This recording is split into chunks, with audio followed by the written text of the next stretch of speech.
we have Peter Kellett. Peter is the Environment Agency and was really the key person behind the environmental permitting programme. So we thought we'd get it from the horse's mouth, if you don't mind me saying that, Peter. One of a big team.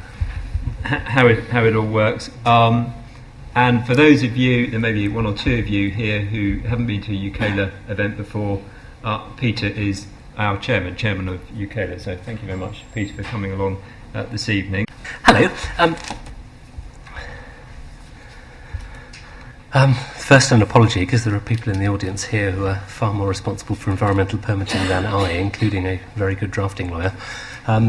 A few years ago, my then line manager said in a broad Scottish accent, "How do you fancy going to DEFRA to do environmental permitting?" And I sort of needed quite a bit of pushing. But I went, and my job for the last few years has been to look at the law and policy on behalf of a cross-government team, and to, I suppose, try and reconcile the views of industry, the public, and many others in delivering environmental permitting. I handed it over recently when I finally had enough of living in London and wanted to go back to Bristol, when we published a consultation on expanding environmental permitting, which I'll touch upon. But why is environmental permitting important? Well, it's the most radical streamlining of environmental regulation in about a decade, and what it does is try to take a more strategic approach to delivering environmental requirements.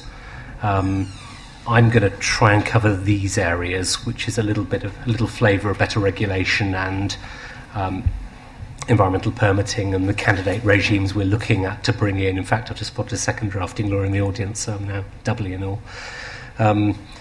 Gill's going to give us that industry overview, and Angus tease out some of the questions that arise out of this programme moving forward.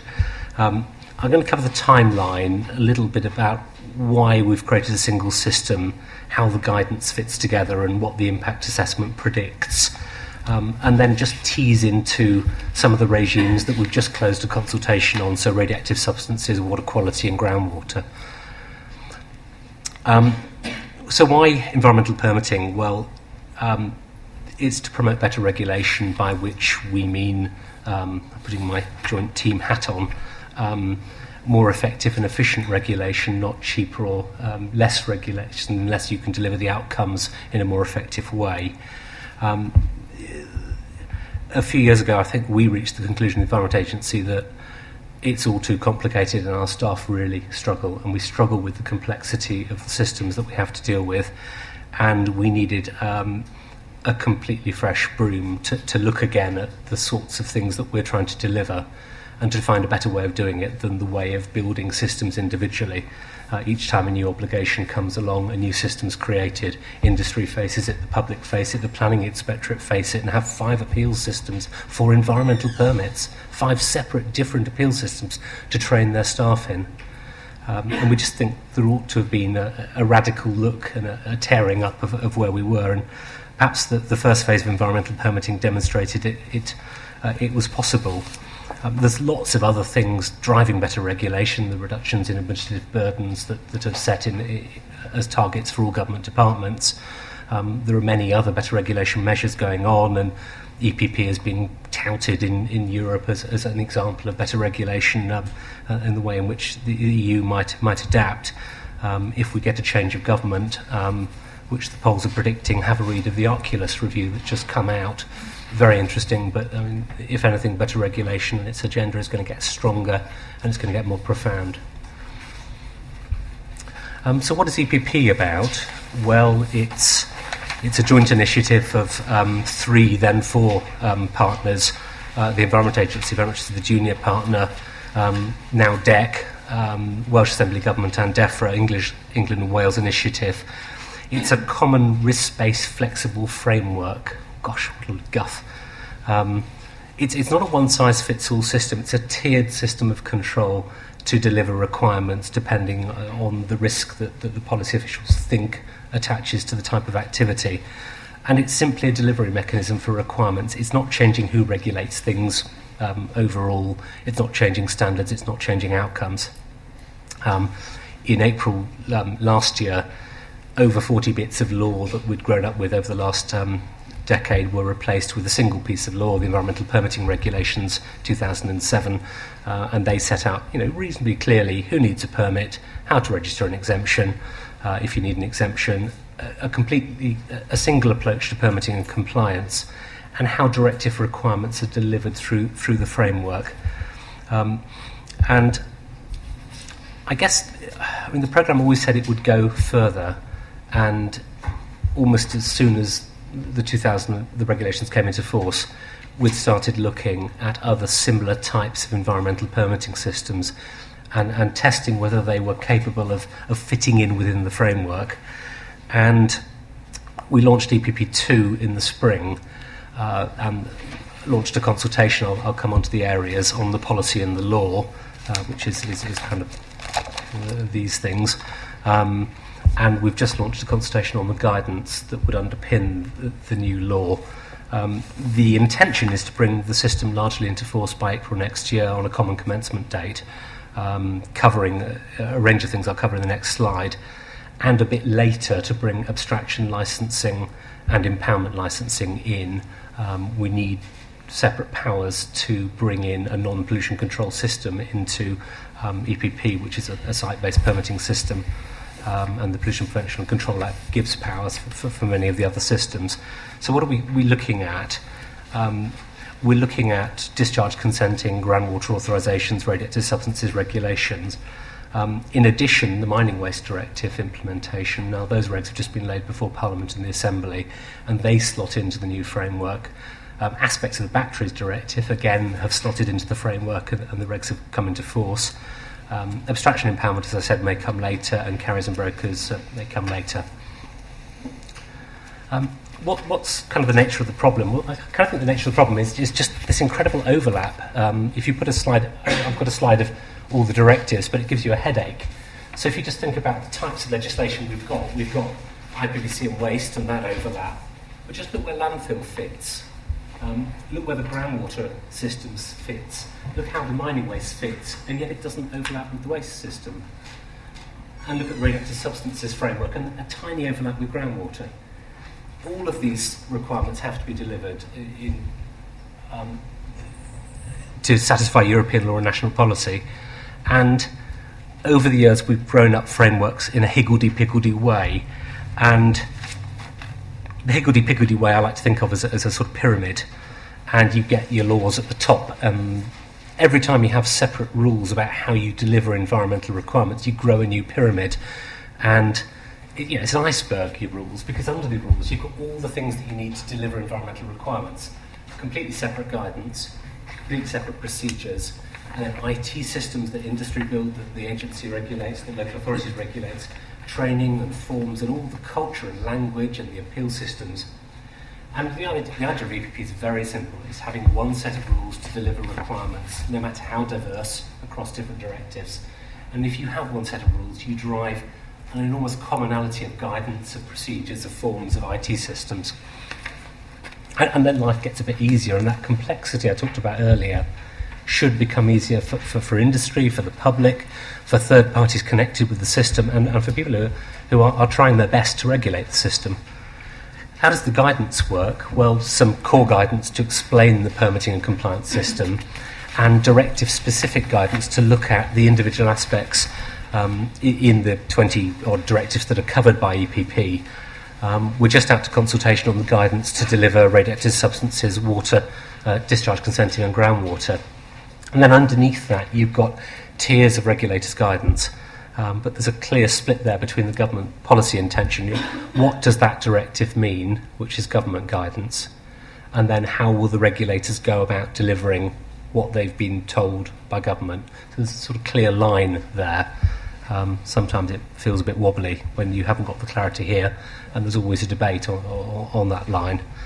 How do we go about creating environmental permitting? Well, separating out the procedural rules from the substantive policy requirements in European law and national policy. And by that I mean, is there any good reason why the rules on applications are different? Arguably not. Are there any reasons why risk-based regulation rules should be different?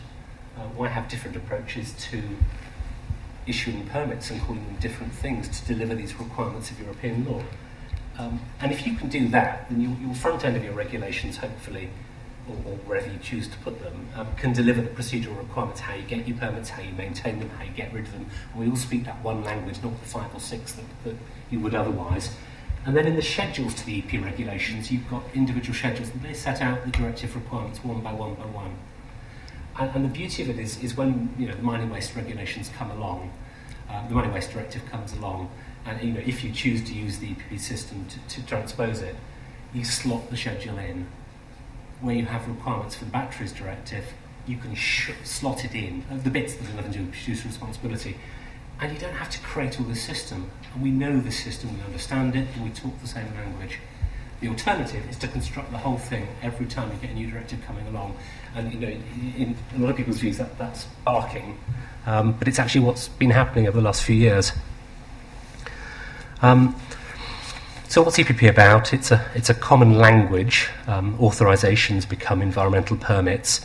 It's risk-based tiers of control. It's not one size fits all. It's things are excluded from regulation, and then you have tiers of control. Exemptions that you register. Simple permits. There's a simple permit mechanism called standard permits, which I think Gill will come on to, and bespoke permits. There are mechanisms in there to allow you to get one permit. There's a cement works down the Thames. I moan on about it, but it's got 9 environmental permits under 5 systems on one site. And why? Because the law has required it and hasn't allowed an approach that would allow the regulator to turn up with one person with one permit and say, let's talk about the issues on this site.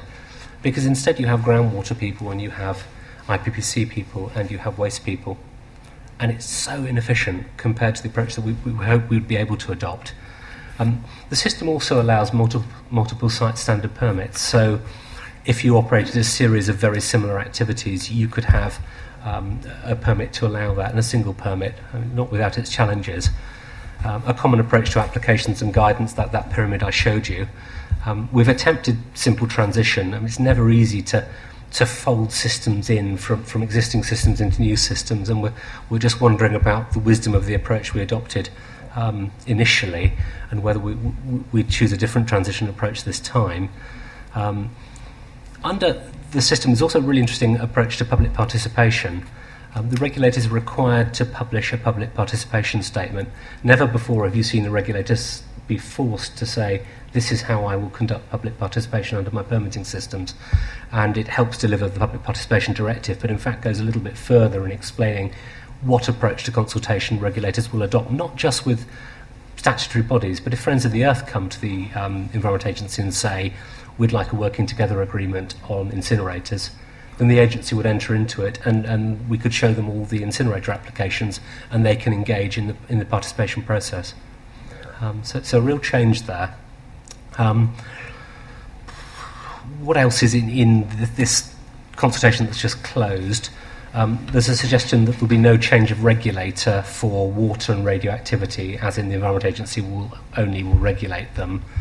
And there are some provisions on self-regulation, which has been a bugbear for years for regulators, not knowing really whether they can get a permit or not for activities they conduct, and why shouldn't they do it in a transparent way, the same way as everybody else. So I'll dig in a bit into the proposals for 2010 and look first at radioactivity and then water and then groundwater, and I'll skate a bit. There's no change in scope in EPP, so there's a current interface with health and safety legislation. That doesn't change through environmental permitting. There's Crown immunity for the MOD and for visiting forces. That doesn't change.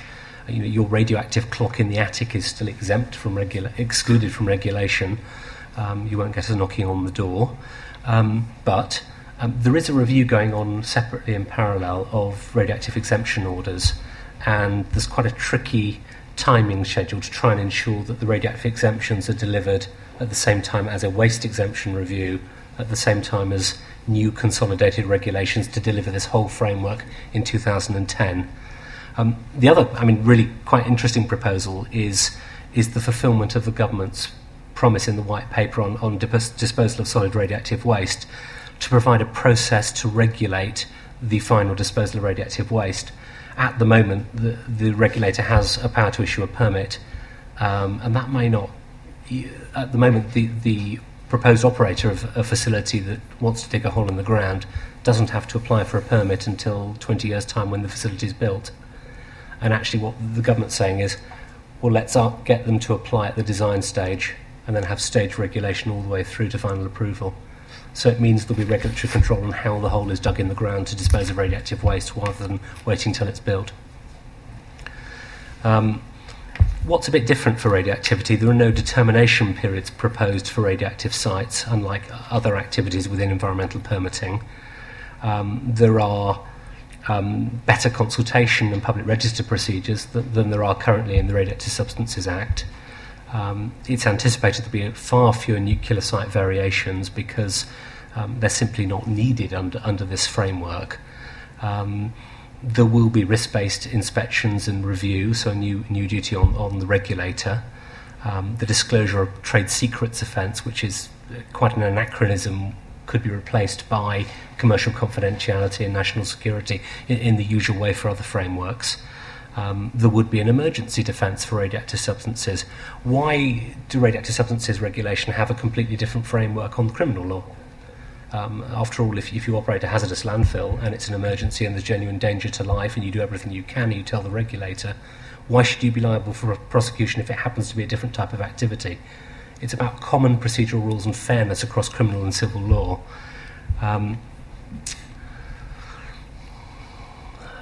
There's a limitation on the surrender test, which is again to do with the nuclear interface, and there's a proposal to allow transfer of non-nuclear site permits. You can't do them at the moment. You would be able to do under EPP. The idea of EPP is to allow industry to do things and put necessary checks and balances in where they're needed. And at the moment, I mean, there is no good reason to make the industry or anyone who operates apply to surrender a permit when they sell a site, and then the new company coming in has to apply for a new permit, and it's just barking. So I mean, you're just trying to make the system work better than it does at the moment, and it's just a historical accident that radioactive substances were built that way. All of the regimes that you advise upon, they are all built differently, and that's why we argue there's quite a problem. Water quality is a very different regime, but it's also very similar. Discharge consenting, there are about 100,000 of them out there. Initially, the government floated some proposals that it might look at the special appeal provisions that apply to the water industry, but after listening to the views of stakeholders early on in the process, it changed its view, and it's retained some special appeal provisions for the water industry. There's no change in scope proposed, so the interface with Water Industry Act is the same, exclusions are the same, there are special defences that will still exist. There is a new bit of risk-based regulation in here which is quite important, in that at the lower end of the spectrum, at the moment, the same rules apply to a farm. So you've got a farm in Wales on a hill, and they can't connect to the sewer. Of course they can't. They need exactly the same, they go through the same regulatory system as the sewage works in Beckton with 1 million people. And there's no sense of scale and risk-based regulation in here. So there are proposals to exempt out and have registered exemptions for some fairly low-risk activities with some rules to protect the environment. You begin to tier regulation from exemptions through to standard permits through to the full permitting process for the more potentially hazardous activities. And there's a new provision to try and simplify vegetation cutting, if you're interested. Internal drainage boards are. It would allow consolidation of permits for water consenting. There's a disapplication of an operator test on applications for water consents or for transfer. So again, maintaining the status quo for the water industry. There are mechanisms to try and speed up how permits come to an end and make it a bit simpler, and some tweaks on the enforcement provisions. One issue that is very undecided was the 4-year bar on variations that applies only to water consent permits. Now currently, Most environmental permits can be varied at any time, and then that variation can be appealed. But uniquely, water permits can't be. So you wait 4 years, and after that point, you can then change those conditions and they're subject to appeal. And there are some arguments in favour and against that. They're set out in the consultation. But it'd be very interesting to see what the team think in looking at those views and the views that ministers eventually take on that point. And also allowing standard rules permits, so simpler tiers of regulation for the lower risk tiers of activity in the water system. And again, for groundwater, very similar. There is a directive that's currently being delivered by amending the old regulations. Environmental permitting shows how it can be delivered through a common framework. And again, there are some exemptions in there because all activities would otherwise need a permit. And the sorts of things that would need a permit but might be exempt are small quantities of pollution as part of a groundwater remediation scheme wouldn't need a permit. You could register an exemption. We think it's disproportionate. And again, the small sewage treatment, if you are that isolated farm and you discharge groundwater and you go through your septic tank or your sewage treatment, then again you might be able to register an exemption and not need a discharge consent. And you can take the benefit of all the risk-based proposals in the whole framework. So I guess that's really what I wanted to cover. I'll come to the impact assessment in a minute, but in summary, what EPP is trying to do is have a common, simpler way that's risk-based of delivering environmental requirements. It's trying to get rid of unnecessary red tape. Why on earth that radioactive permit, you have to apply to surrender it, and then someone else has to apply to get a new one? It's trying to make things work more easily, and it's taking out things that don't matter from the system so we can focus on things that actually do. It maintains the standards of protection for the environment and for people, and that's the reason I think it's got this far, because there hasn't been an outcry. It isn't a deregulatory measure. It's about being more effective and efficient in delivering regulation. And hopefully it brings a lot more clarity and certainty for people who are affected and involved in the system. In terms of the impact assessment, the cumulative total predicted is 116 million. I'm sure Gill and Angus may have views on that. It's difficult to tell at this stage because impact assessments are measured over 10 years, and what are we, a year after the beginning of environmental permitting? You've got to be 10 years in the future to really measure and be sure that the changes that you predict have turned out as you predict. And there's a lot of debate and discussion about the effectiveness of impact assessment. Again, have a look at the Oculus review and what they propose. And that's what it looks like. If EPP2 goes through, discharge consenting is probably the majority of the benefit. Quite a bit for radioactive substances, some for mining waste. That's the benefit of delivering through environmental permitting rather than in another way. And some again for water abstraction with tiny amounts for batteries and carriers and brokers. There's lots of information on the website and lots of emails to help people out. But I think that was probably what I was going to say about environmental permitting. The team who are there, and I'm quite pleased to be back in Bristol these days, have to manage this process through, and there's a lot of challenge to get this through before the inevitable election next year. I think it's on the journey to clearer and better regulation. And it's in a way that everybody can live with, in that we take burdens out of the system but we still maintain standards. It's the most fundamental overhaul of environmental regulation, site-based regulation that has happened, and it was sorely needed. It will take a long time to bed in, but let's hope that in the years to come, and we remain vigilant to this, if we go and create lots of new pyramids, we'll get to the same position again where everybody stands back and says, I just can't cope with this system. It's just too complicated. Thank you.